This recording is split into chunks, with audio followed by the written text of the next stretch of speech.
My name's Tim Pezzack and I'm the Regional Director for the South and West Region Business Development Commercial Banking. My team are responsible for switching new businesses and trading businesses from other banks to Lloyds TSB, and as such we provide a range of funding solutions to businesses across all sectors.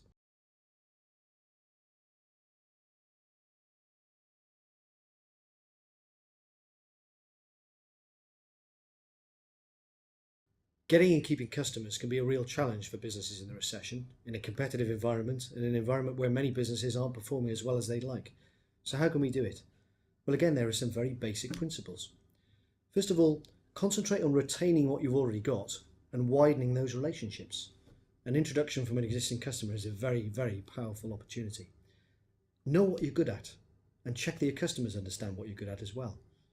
Know when to ask for more business, and just as importantly, know who to ask. So let's look at these answers in a bit more depth then. In terms of getting and retaining customers and widening those relationships, do you actually know why customers do business with you? Do you have an understanding of why they perceive you to be the person they want to deal with? Or do you make assumptions on that basis? What is it about the way you operate that allows them to make the value judgment that they prefer to deal with you? When was the last time you checked with them what makes you special? When you understand the answer to that question, you know that it's time to do more of the same. And once you've started to do more of the same, once you've started to impress your customers even more, is there any better time to ask for business from them? Think about it. You've made one of your customers feel extra special by delivering a product or a service that they really need at this moment in time. You've clearly delivered it at a price they're comfortable with, and they're coming back for more on a regular basis. Why would you not ask for business at that moment in time? How close is your relationship with the key buyers within that business? And what can you do to leverage that relationship?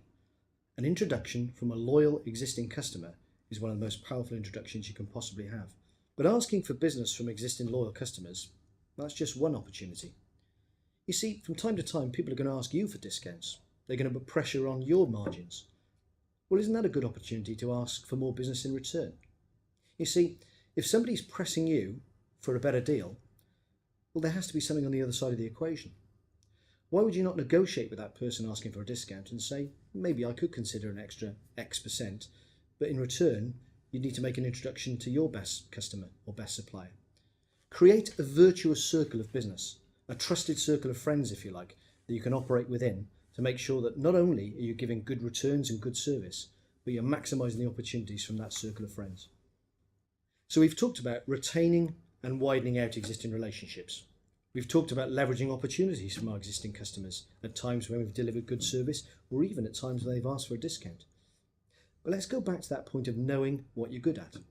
You see, if we understand why our customers deal with us, we can use that knowledge in our interaction with new opportunities.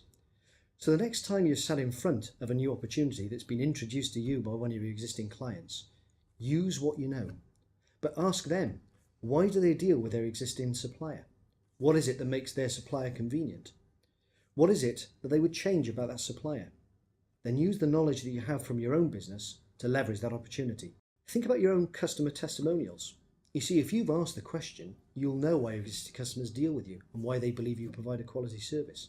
That can give you great leverage in new opportunities to demonstrate why you'll be good to do business with. Above all else though, remember, make yourself easy to deal with. Make yourself easy to pay and do what you say you're going to do. I advised a business recently that had two main customers, and that was a risk to their business. In fact, 70% of their turnover came from one of those clients who was rapidly approaching retirement age. So what do we do about it? I asked my customer to establish from the business owner who his top 5 customers were. Then I asked my customer to offer discounts to the business owner for any introductions he could effect to those top 5 customers. The result was over 18 months, he achieved a 30-fold increase in new business.